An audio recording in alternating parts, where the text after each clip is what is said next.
Voilà, Fatih wetu au Mkwantombolo wetu au batote yote ya Manyema Nord Kivu, Sud Kivu, Mkwantombolo jambo. Les véritables batetela moyo wenu. Voilà, tupesa kambote wanapona kulakisa ete le chef de l'état zali symbole ya unité nationale. Muluba Mukongo tuku beto na ber. Mwana mama hey, mwana mama Mambu Maso. Conseil des ministres na bandi. Bapesi bino résultaté. Boite. Conseil des ministres. Le président Félix dans ses ministres et a sermonné ses ministres lors du dernier conseil des ministres. Les initiatives non coordonnées, non concertées et non validées du gouvernement ont poussé le président de la République à un sévère recadrage.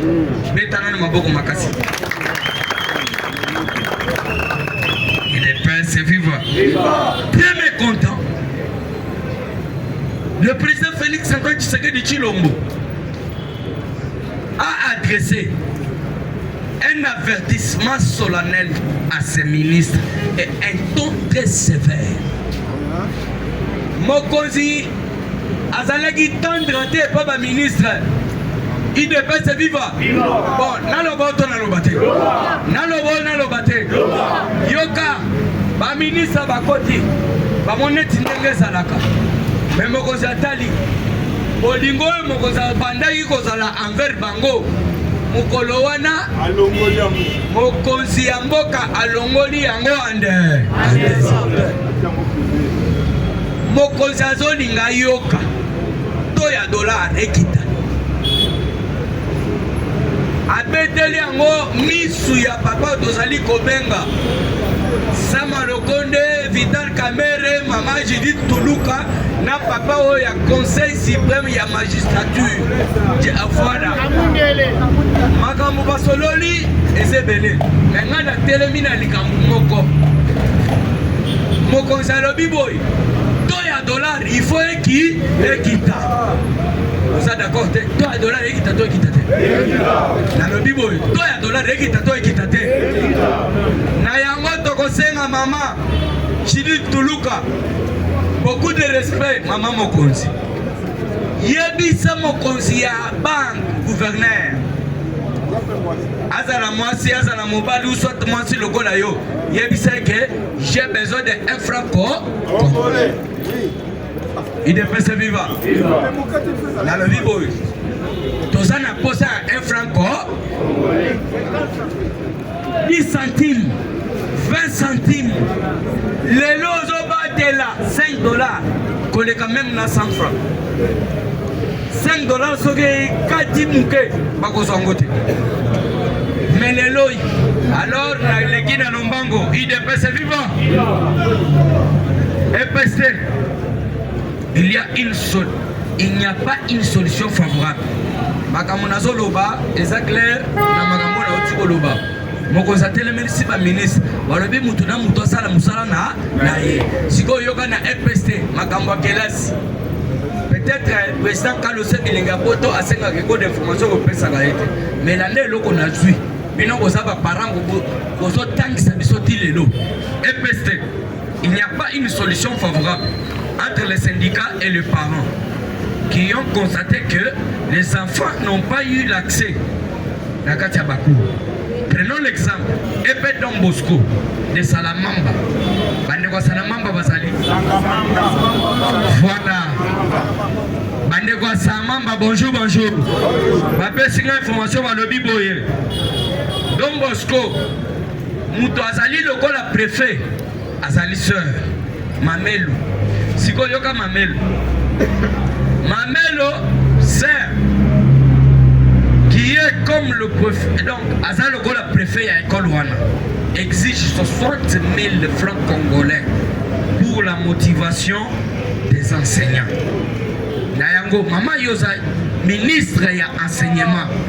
Papa va continuer kolela pour na otozali ko benga enseignement. Donc tokosenga na mokonzi. Mutu nyonso to azali ministre na gouvernement na yo. Moyen a continuer soka sali musala malamu te ezali te. Desamba ba koma pété, desamba koma. Les pères vivants. Vivants. Bolingi bana batango fele to batanga te. Bolingi bana batango fele to batanga te. Voilà, on a sauté. La Belgique convoque l'ambassadeur congolais après la condamnation à mort de Jean-Jacques Wondou. Belgique ambassade. Oyabiso ya RDC. Belgique sko eke kozo ambassadeur na ye babengisi eke yaka. Comment bino bo condamner Jean-Jacques? Ndeto kosenga na mokonzi. Nga ile kina bino mwana na bino. Na lobawa soki ambassade ya États-Unis, ambassade ya Belgique, Grande-Bretagne, Union européenne, soki bazawa ekozala pasi na biso. Kabila kuto abengana ba nani ozo ba Union européenne. C'est qu'on met plus forte raison. Bon, par exemple, total le solo puisque ngana est solo. Tala très bien, la nara madame. Tous les opposants Naba bibi o baza contre pouvoir oui. Soki babimi libanda bafanda kawapi. La Belgique. Na sauté pour na chiter. Après ça peut demander qu'on a biso mususu. Constant Moutamba exprime sa gratitude au président de la République Félix Antoine Tshisekedi Tshilombo. Constant Moutamba lobi boy mokonzi mboka soki yote na ningaki nazala nazalaki. Betana fachi beto maboko makasi. Constant Moutamba azali kolongola soni ya justice ya mboka. Natikali kokutana na yete naza na relation na batu na yete. Mais ndenga zo sala na vision ya papa. Biso nyonso tu ba combattant il faut tozala na simana. Na sote po nazomona batu bazebele ya suka ya ngoyo. Sécurité. Service de renseignement. Attention avec l'avion de Kenya Airways. Cet avion nous amène les infiltrés en changeant des noms et des cartes d'identité. Leur projet est d'attaquer Katanga, Kinshasa, Mbujimayi au même moment pour que le chef de l'État accepte le dialogue. Boyebi Congo Airways. Nani pardon. Congo Airways yabiso ya mboka. Bofanda bome mabatu bokende Isiro, Urumu, Kasai. Awa nazolo belande Kenya.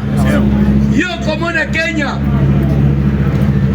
Kenya zomemela biso batu oyo bazali ba étranger. Alors ba étranger wana ba changer ba carte. Ba changer ba kombo.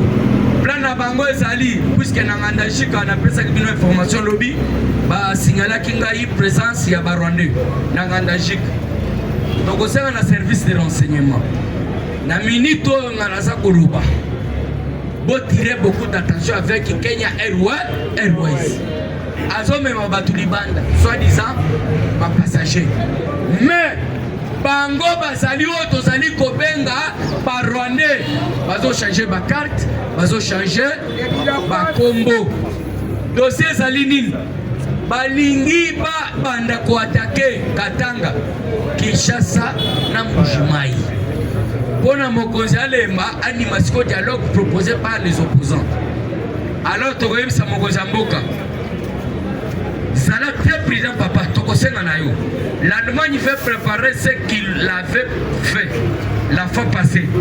Veut collaborer avec le Kenya pour renforcer les Rwandais. Au moins, il y a des réfugiés. Les réfugiés, ils Rwanda azui atindi bango na Congo. Kado sasa liwana na boy na loba Olive Lembe. Na loba qui tirait beaucoup d'attention avec Olive Lembe. Yowana na Katanga. Le lobo yokini sécession. IDPS viva. Je dis et je vous remercie. Merci. IDPS viva. À chaque fois, ceux qui sont autant mon en Zambé, Zambé qui s'allie pas moïna et de Babiso. Vous avez besoin de président au Parlement de Boulobi pour le Congo central. Lobby. Pour les Kamatani, Mwanda. Si vous avez besoin de Tikelinga Ikumbu Nayo, la PC parce que vous avez lobby. Vous êtes combattant. Quand vous avez dit que vous avez bloqué, vous avez dit que vous avez combattant. Parce que les combattants sont organisés, il faut qu'ils aient des descentes. Parce qu'on a besoin de biso na Bandaka, na Bandundu, na Lubumbashi. Parce que lobby, on va voyager ça Olivier. Olivier là, on va Olivier parce qu'on a Kata. Ils sont au quai de Bujumaï. Il y a un historien qui a dit que lobby pour na Congo central, c'est là na Congo central. Par exemple, si vous êtes prêt, vous pouvez si Congo peut être Bokende, pour valoriser Congo et Etienne Tshisekedi ou Moulumba. Et c'est votre combattant. Merci. Vous les gagnez. Panier, ça n'a qu'à pour mon côté. Oh, les paniers, c'est qui l'accord? Kagayo, Toboy Makambouana. Vous n'avez pas de Sokalingi. Moi, je suis dit, maman, que ne c'est ali papa Sani na maman Mouika. Maman peut pas que ne copie ça va courir là-bas. Vous êtes combattant. Combattant de l'île, ils ont fait ça historien ou encourager historien dans ma beaucoup combattant.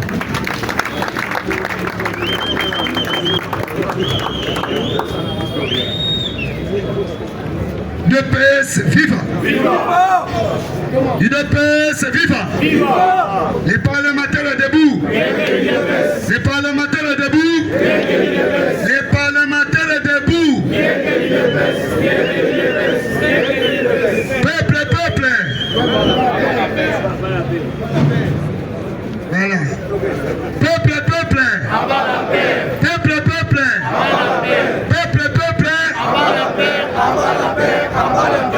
UDPS viva! Combattante de la liberté. Basorka Oyo Ezaya Biso ya UDPS. Tango tozo kende na campagne en 2011. Ne papa Tshisekedi ayebisi biso prenez-vous en charge. Abala parce que arme très sophistiquée ezande kobanga. Tozoyokana. Soki tolongoli kobanga seke tokolonga ezaboete. Voilà, chers combattants, peuple congolais. Lelo toye poteto solola masolo etali politique. Parce que nous sommes des communicateurs politiques. Tozali ba mijisete. UDPS viva. Tozolo bela erie que la politique. Oyebi batobele bazozwa makambo lokola net tozoyemba ngo lokola bachasson. Il faut considérer les informations et aller au profondeur des informations. Batobele bamoni au gouvernement belge va convoquer ambassadeur congolais akende ko se justifier na makambo ya condamnation ya wondo belge mais congolais. Wondo oyo azali congolais belge. Est-ce que par rapport na ambassadeur oyo avandi na Belgique et relation nini eza na kati?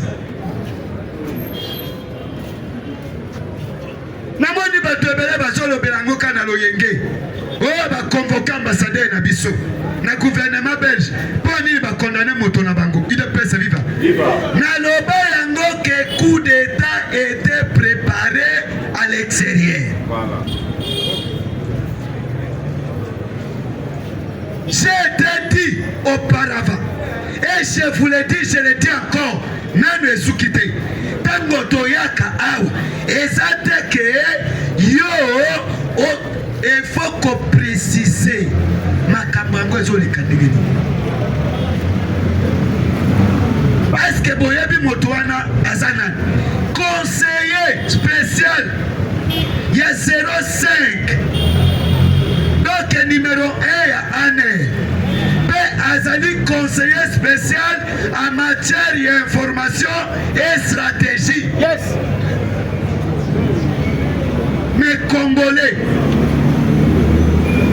Belges, tango na banda koyebisa ba Congolais, la Belgique aza na biso te. La Belgique bato basala que Tshisekedi soit pouvoir te. Tshisekedi papa. Parce que babanda kobanga ye, parce que azaki constat dynamique na ba décision na ye. Oyebi, le seul témoignage avant de kende approfondir. Premier directeur ya cabinet à Tshisekedi attaqué politicien. Ezali professeur Oyo Kaleli. En 1985, ambassadeur français au Babomana Boulevard, Aya à l'époque, na somme d'argent, il y a $200,000. Peut-être Aya Kokoro pour Tshisekedi. Tshisekedi, Kalela Zawana. Tshisekedi a ABC, ambassadeur, on me met $200,000. Et bongo, wapia, peuple congolais, peuple Zajoua à l'époque. Parce que vous savez m'amener $200,000. Bon, il y a peuple zaïrois et zali wapi. Kalel a vendu. À l'époque, pour moi, on a $200,000. Ce n'est pas aujourd'hui. Deux ans, nous, bébé, nous maman pango nanjiri na $100. Mais $200,000. Il ne peut se vivre. Il ne peut se vivre. C'est-à-dire que Tshisekedi azaki l'homme constant. Tshisekedi abanda kolinga corruption te. Bon intérêt ya peuple congolais. Tango bozoyoka eloko wana. Wana ezalaki coup d'état ya malanga. Bona nanga très bien. Nazo kende trop politique. Ezalaki coup d'état ya malanga. Nde bakangaki bato wana. Nde bakondamné prise au moins 31 de personnes. Na ba américain na kati condamné à mort. Il ne peut se vivre. Il ne peut se vivre. Mais le problème c'est quoi? Qui? Lobby. Moi je suis un politicien. Il ne peut se vivre. Lobby, chef de l'État, barataki na coup d'État. Lobby, j'ai dit lobby dans mon konzambok. Abimi na yolo. Cortège ya ba moteur eleki. Allez, mutukeye. Donc entre cortège ya ba moteur na ba jeep, na suite ya ba jeep. Il ne peut se vivre. Il faut comprendre. Mais motoana ndenge bazui bango bazaki misatu. Il ne peut se vivre. Bakei na passé ko opposé. Bakei na passé qu'opposé. Il ne peut se vivre. Parce que moment moko tozali nango ezali très difficile. Et faut tout le peuple congolais doit être réveillé. Il ne peut se vivre. Voilà. Moment otokomi. Boyoki lobi. Boyoki lobi. Il ne peut se vivre. Peuple combattant, qu'on s'agit à kate. Boyobi, tango ministre et affaires étrangères na biso. Na ministre ya Rwanda, ba délégation mibale, bakei, pona makambo etali négociation. Bayokanité. Donc la madame ministre Nabiso, donc la ministre balingi katola musaka bango na pongi. Il ne peut se vivre. Tango to menacer au bakate sali nini échanger. Il est prêt, viva. Ministre, il y a affaires étrangères na biso. Moi na moi si. Asali nini? Accueilli abimisi ba décision na ye. Alobi boye. Pas de négociation avec le Rwanda. Pas de dialogue. Nous avons choisi, allez consulter la dictionnaire. Nous avons choisi non.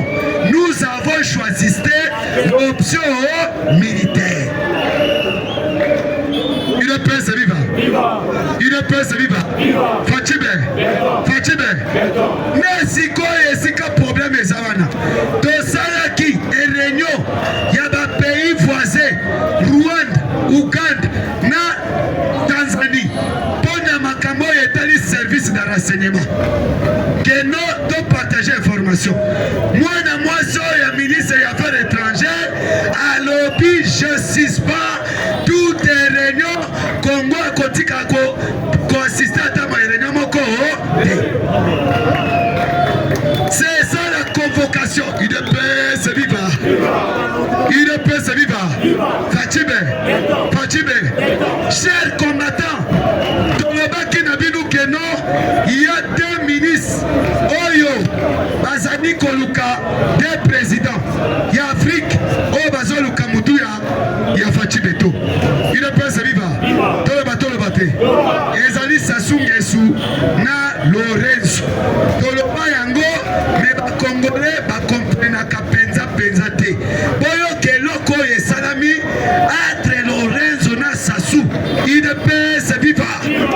Parce que Bangonde Bazali, au moulé, il y a Kosala Nini, il y a qu'on neutraliser Moutou ya Fachi. Or que pas Bako, Bakosi. Yoka, président américain, Joe Biden, Azana 3 pays au Yakotambola en Afrique. Il y a Liboso la semaine prochaine, Azo Kita Angola.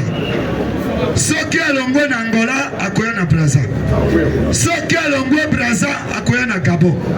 Pourquoi ba pays wana? Il est prêt, c'est viva. Il est prêt, c'est viva. Parce que Joe Biden il est déterminé. Alobi boye, c'est le yé. Na lobi les informations, c'est le Joe Biden. Alobi avalongwa na Maison Blanche. Et il faut bazwa mutu ya Tshisekedi. Mais toyebisi yeke kozonga na ye, kokoma na ye na Afrique, kozonga na ye akolala ebe.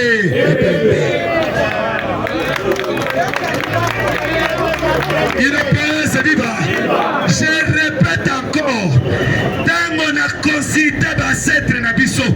Totuni bango. Binu bato bopesi biso pouvoir. Mais moto wana zoya konyata na mabele na biso. Il est prêt, c'est viva. Est-ce que boyeba kake bokoko ya Congo na Angolais moko? Il est prêt, c'est viva. Tango akonyata na mabele bokoko na biso. Na loba yango très bien. Na lobi koya ya pape ao. Pape kozonga na ye. Akozala dépouillé. Akozala tana makasi moko. Banda papa ya na Congo. Banda zonga na Vatican. Boyoka ka papa za na succès. Boyoka ka za na succès. Non.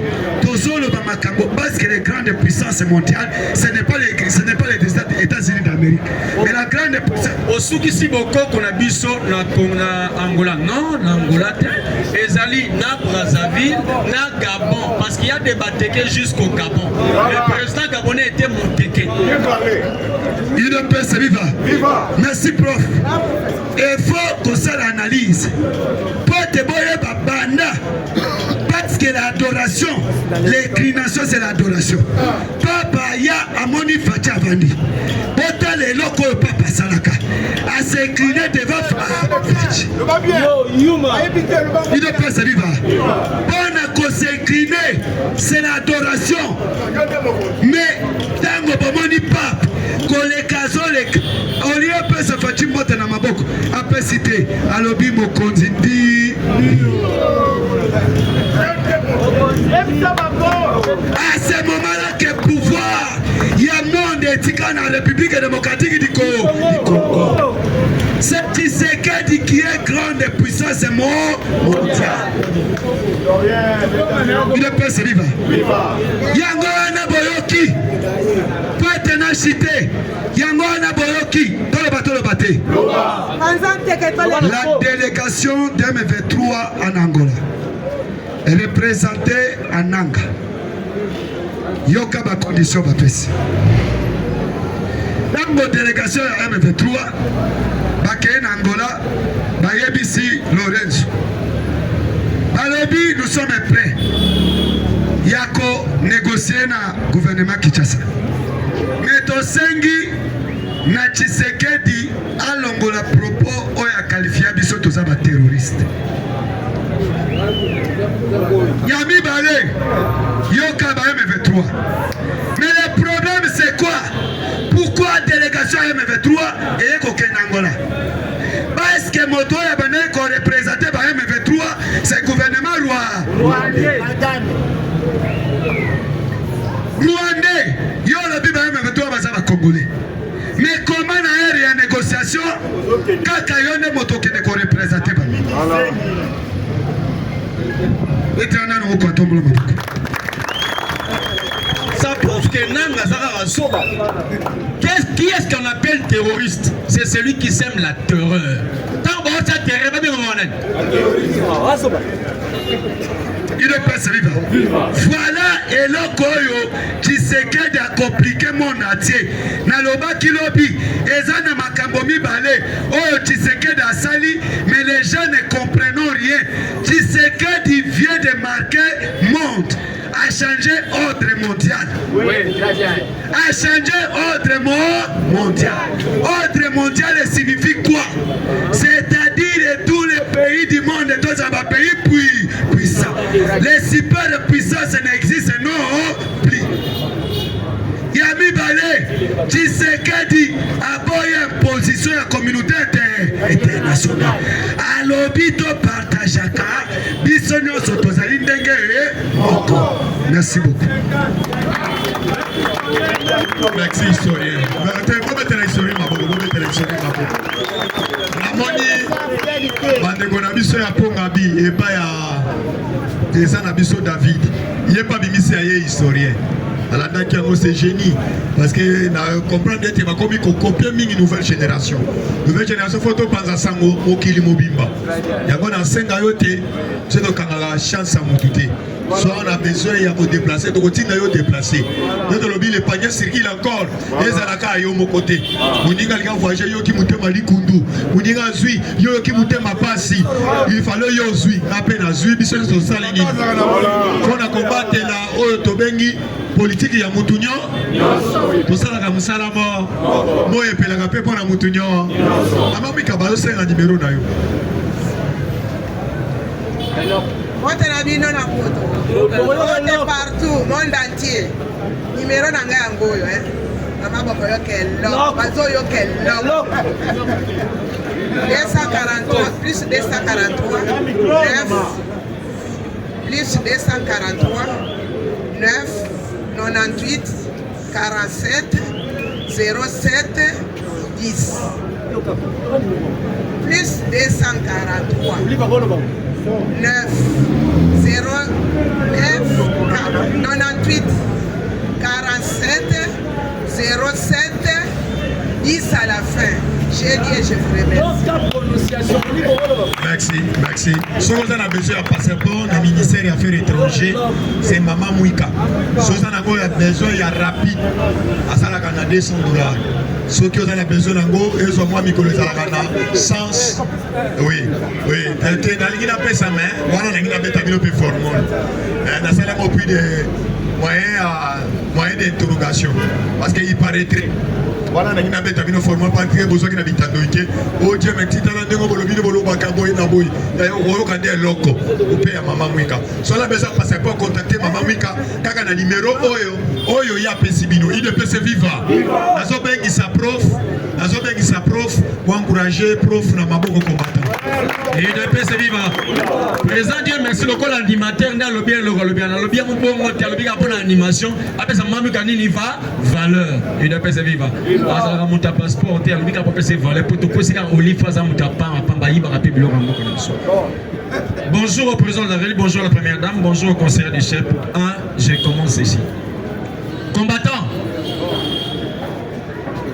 David Moukendi Liboso à Koufaki. C'est Trésor Moukendi. N'est-ce pas? Oui. Présent Parlement debout. Deuxième Moukendi, Patrick Moukendi, dit enlevé. Bétier, vas-y, image balancée dans la famille là-bas. Il y a encore un deuxième président Parlement qui a été enlevé. Bétier, molesté. Kidnapper les bazouilles, filmer les bétails, les ligoter, les balancer, la famille est propre, vas-y, apparaître, filmer aux autres. Et cela c'est fait, nous connaissons aussi l'auteur. Tant que vous téléméliez, il y a un peu de canaille. Mais si vous avez un peu de bibembete, n'est-ce pas la combattant? Il y a un peu de bibembete pour y avoir un rôle à bibembete. Mais vous avez quoi appuyer? Kennedy, Kennedy est à la prison, il est sérieusement malade. Kennedy on a contre la moto qu'on a bibembete. Parce que ça a défoncé, il y a l'unique. Kennedy maintenant, magistrat a dossier à 55 000 $. Les magistrats qui ont à son dossier demandent 5 000 $. Ces grands défenseurs de M. Kabouya souffrent en prison comme pas possible. Voilà. Entre-temps, Kabouya ne décroche plus aux appels de Kennedy Baol. Mais à la prison, combattant UDPS, on a Kangabi, à la prison, on est quoi appuyer, on a l'obélaï, on défend contre Bisson. Sur la prison, 5 000 $, pour notre dossier. Mais nous disons ceci. N'attendez pas la mort de Kennedy pour Koufate, à Obima. Mais Yonde, aussi au Kendaki. Voilà. Plutôt c'est la solution Makamunayo parce que Makamunayo, tout quand il s'appelle. Voilà. Bon, on a sur ma carte, il nous zoom. Bon, à mon soleil, au Bima. Bon, à l'Iwat, c'est que le père est au Bima. Bon, à permanence, est au Bima. Non, c'est le Bima. Combattant, dans la vie, il faut être strict. Mais il faut être constant quand tu as une position. Il devait dire, il faut tirer la tout tenter. Bon, répétez, maman, même l'UDP. On doit surveiller notre parti. Voilà. C'est la chose que le père nous a légué comme étant un héritage. Et de baisse et un héritage dans Nabiso. Et te surveiller par nous sommes nous-mêmes, nous sommes aussi des IGF. Voilà. Des inspecteurs généraux des finances. On va contrôler mon compte à combien, va dépasser combien, combien. Et de baisse vivant. De deux, combattant, je suis UDPS, je resterai UDPS. Mais je vais dire une chose. Constant Moutamba Zongi, oui, j'ai aimé. Mais Batozo attaqué Constant Moutamba, attaque directement, pas indirectement, directement le chef. Il est ministre de la justice, n'est-ce pas? Oui. Mais il y a une adresse qui dit, la justice élève quoi? Une nation. Qui est le garant de la nation? Alors on attaque qui? Quand on attaque le ministre de la justice, comme la justice élève la nation, comme la nation est gérée par un garant, c'est qu'on attaque les garants de la nation. Donc attaquer M. Mouton, c'est attaquer le président de la République. Donc Boké Banabino. Boké Banabino. Parce que nous avons l'œil. Mouton ne fait que ne travaille que sur instruction du chef. Mais lorsque vous l'attaquez, vous attaquez cette instruction qui vient du chef. Donc directement vous attaquez les chefs. Oh mec à la Fatim Balo. Tolia. Alors bien, oh mec à Balo. Il y a on a même la présence il y a États-Unis, il y a là Coco yara. Tout ça et ça perd moral. Comment on table la droit qui zing. Au moment où on va au Angola, on t'a océan. Mais j'ai dit, comme j'ai dit à l'économiste historien, le Congo c'était un royaume. Ces royaumes ne commencent pas chez nous ici. Les royaumes du Congo commencent du nord de l'Afrique jusqu'au sud de l'Afrique. Voilà. On a une histoire bien. On appelait ça les Congo. Royaume Congo. Quand on dit Congo, il y a le Ko et le Ngo. Le Ko, c'est le royaume. Le Ngo, c'est les léopards. Voilà. Donc notre royaume s'appelait Royaume des léopards. Il te paie ce vivant. Maintenant, ces royaumes commencent du nord au sud. À Égypte, tu reçois. Ake na Maroc, Torozoye. Ake na Afrique du Sud, Torozoye parce que le royaume, c'est le royaume Congo. Ndebo moni Kadhafi a ça une image l'Afrique, les États-Unis d'Afrique. Du nord, le centre et le sud. Ndebo Bomaye pour aider Wana cette pensée. Kadhafi a tombé en Libye à partir du manifeste de l'ensemble, le livre vert. À soi, moi, que nous avons en Libye, parce que même maille côte dans la terre, ça dit désert. Combattants, ce sont les choses, il y a Congo. Oh, j'aime beaucoup la mémoire de Patrice Emery Lumumba, Esaïe Kassongo, qui nous a dit que l'histoire du Congo sera racontée par les Congolais eux-mêmes.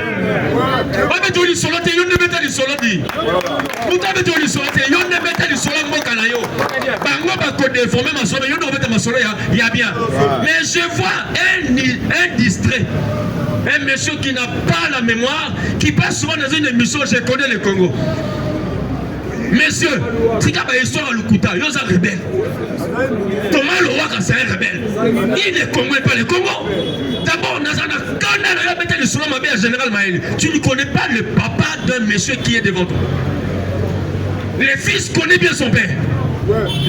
Papa n'a un défaut, c'est ton père.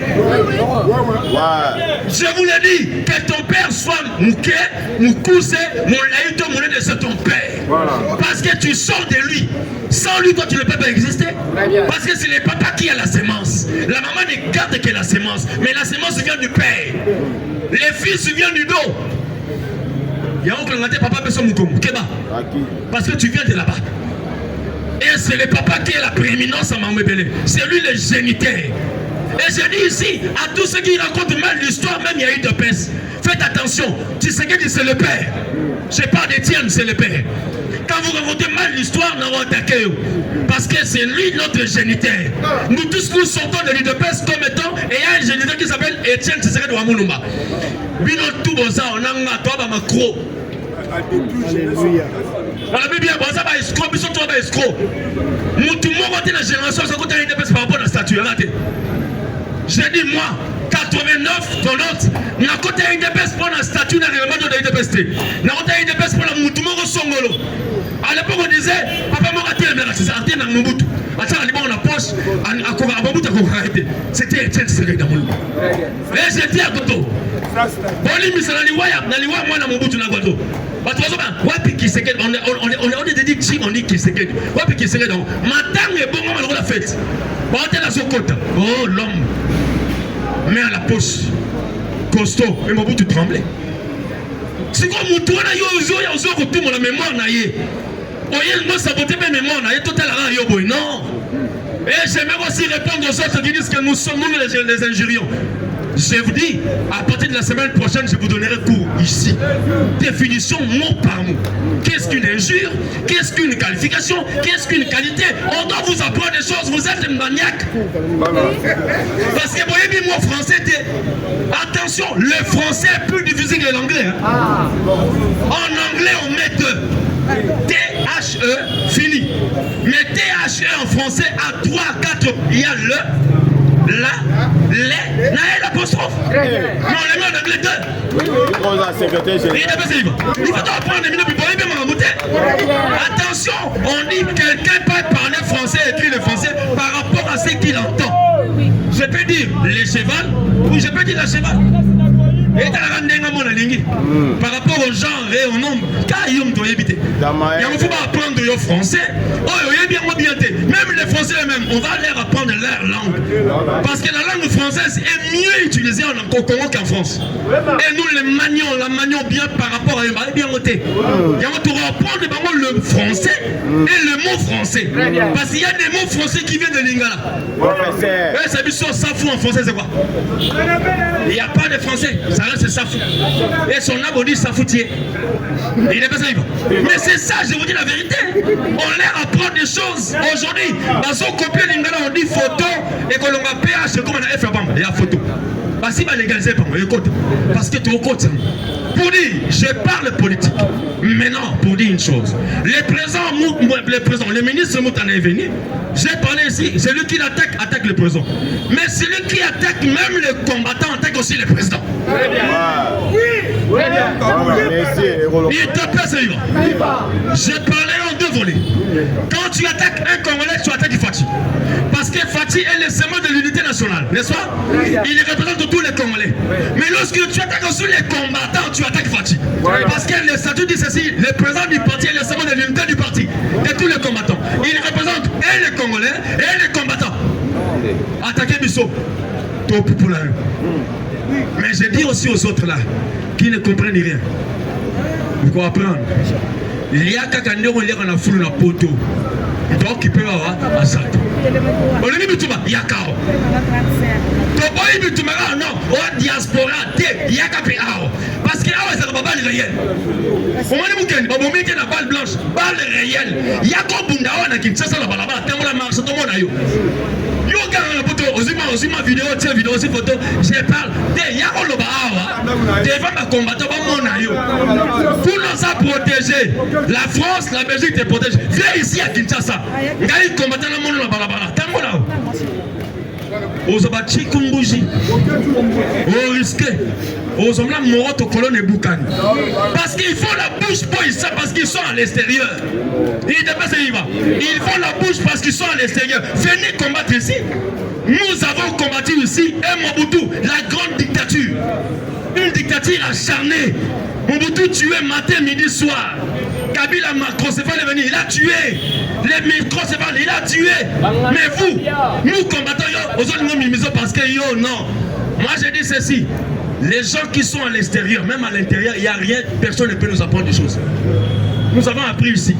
Le vieux Etienne a combattu Mobutu ici. Et Kabila ici, sur terrain. Il sortait pour la stratégie, mais il combattait ici. Voilà. Vous voyez qu'il vient à la stratégie. À Kenan, c'est là, Mobutu c'est là. Mobutu est là, son conférence à la bonne, la France. Via ça, encore, à Kebo, son nom à Kangaï. Ces militaires ont rapporté disparu. Pourquoi tu es touché à ces messieurs? Pourquoi Simbié? Pourquoi? Et ça va bien qu'on a pas de Simbié porté disparu. Il est de plus vivant. Et une fois aussi, à Bella de Kinshasa. Oui, bah on dit. Diabelli. Alors, il y a une soigne à l'extérieur. À comment on a fait de cette déclaration? Il faut que Mobutu parte. Il était malade. Oui. Il était malade. Non. Tout ce que Tshisekedi a fait, il y a des autres là, d'autres qui veulent le copier. Bon, moi, on a malade, à quel est le Franck Dion, qui a la syphilis, n'a pas gonorrhée, à l'Oban. Aussi, Jean-Claude Vemba, qui pisse à Souba na Bilamba, mais à Soloba. Et à l'Obanani, n'a fati. Mais j'aimerais vous dire une chose, dans le bas la minoire. Franck Dion devant moi, votre frère, il a dit ceci. Le vieux Etienne a appris à ses petits la diplomatie. Il nous a privé cela, il nous a donné seulement la politique. C'est quoi? On dit que Asa Koleka la diplomatie. On tient le Asa grand Koleka yo les keka na mukuse, mais il y a les gars la diplomatie. Il y a pas ça. On les kena oui, on s'en mukolo, mais il y a maël wana Asa na ngona mutu. Eh, j'ai écouté l'autis ici. J'aimerais donner conseil à tous les enfants qui sont là. À tous les enfants. Là où les papas s'est arrêté, toi propulse. Voilà. Qui m'a compris? Nos papas vont suivre un dactylographe. N'est-ce pas? Mais bien sûr, tu as un graduat, ma licence, na ma masters. Mais le comment qu'on va mon col à mon colo, et ça la frappe. Il est pas ça, il va. Les jeunes d'aujourd'hui, papa, mais pas mettre ordinateur. Mais pesa papa yo dactylo, en mettre moi quand même.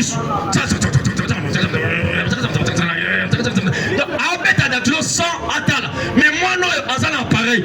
Est-ce que vous savez que ça c'est un mini ordinateur? Ça, appareil, il y a un mini ordinateur, il y a un clavier. Mais père ça ordinateur à mon habité, n'est pas côté en a habité.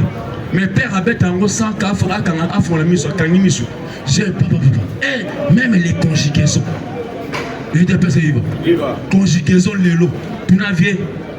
Parce que j'ai écouté quelqu'un parler du passé. Il y a combien de passés? Dans la conjugaison, il y a combien de passés? Il y a 4 passés. Il y a les passés simples, les passés antérieurs, les passés composés et l'imparfait. Il n'est pas vivant. L'imparfait, c'est aussi un passé. Quand je dis j'étais, c'est pas je suis. Quand je dis j'avais, c'est pas j'ai. C'est un passé. Il n'est pas vivant. Ce qu'il faut apprendre, c'est pas parler. N'a pas perdu. Il ne pèse pas apprendre aux autres. Il y a un moment où il n'a même pas gouverné. Qu'on pèse à but sauto comme à la tête. Cantonnier ça battu à Palou. Parce que battu à Palou, battu à Palou, la poubelle de Bangaba. Donc, fou les Arabes pour la Bango. Parce qu'on a casse pour le combat. Soit Bango, soit Batumusu, on va taper perdu. Mais donner aux combattants les postes directeurs, qu'ils soient des directeurs, ni ça là. Voilà. Il est de vivant. Vous ne savez pas les rôles d'un président du Parlement. C'est vous qui jouez ici. Un président fédéral, c'est quelqu'un qui dirige un district. Un district. Oui, mais c'est à combien de communes? C'est un géant. Président Félix, président fédéral, il y a Benelux, Belgique, Hollande et Luxembourg. Si vous ne savez pas, Félix Agui, président fédéral, il y a Benelux, il dirigeait la Belgique, le Luxembourg et puis la Hollande. Un président sectionnaire, c'est un président, c'est comme un bourgmestre. Un président célèbre, c'est comme un monsieur du quartier. Donc, le président le père nous a donné des fonctions sans qu'on les sache. À Salabiso, un président parlement, sans un président parlement, sache que tu diriges un parlement. Voilà.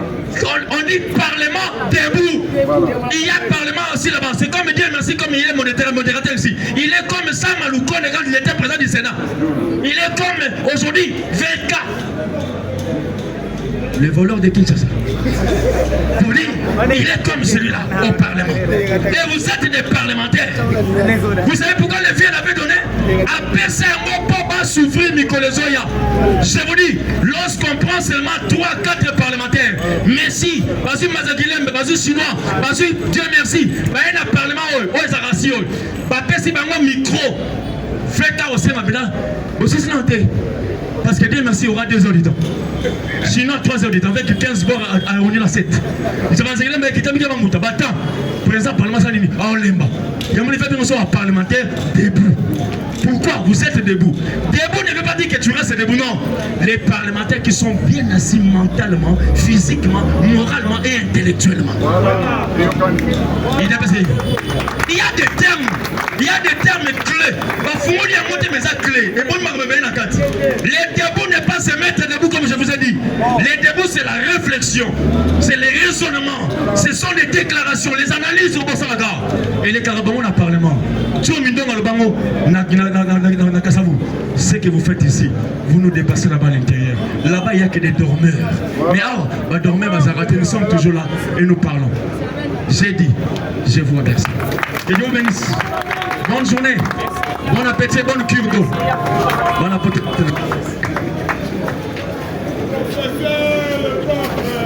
Merci prof. Tous ceux qui n'ont pas de biso, vous s'abonner, vous commenter, vous partager. Tout le monde a mokolo ya lobby. Kolon zamba pour la bino. Merci.